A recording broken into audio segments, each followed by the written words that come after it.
Ne çıkacaktı?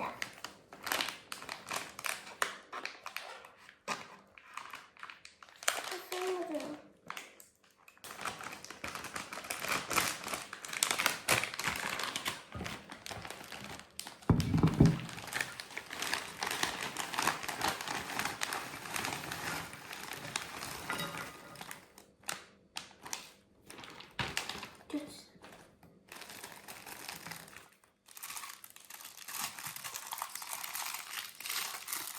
Geçelim.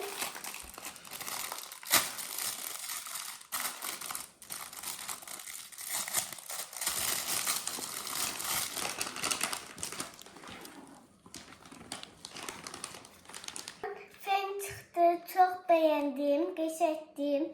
Gördüğünüz kimi filmdim. Gaga sen de aç. Yok ne çıkacak Gaga sen içinde. Hürmetli izleyiciler, görüyoruz ne çıktı.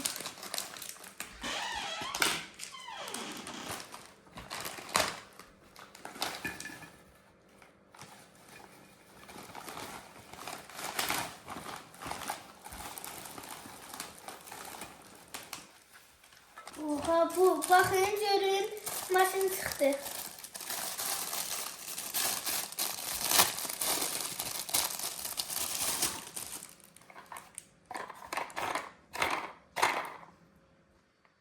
Bakın bu maşındır. Adını bilmirəm. Dadına baxaq. Gəl. Dadı da gözəldir. Belə videoların davamı üçün kanala abunə olmayı və like atmayı unutmayın.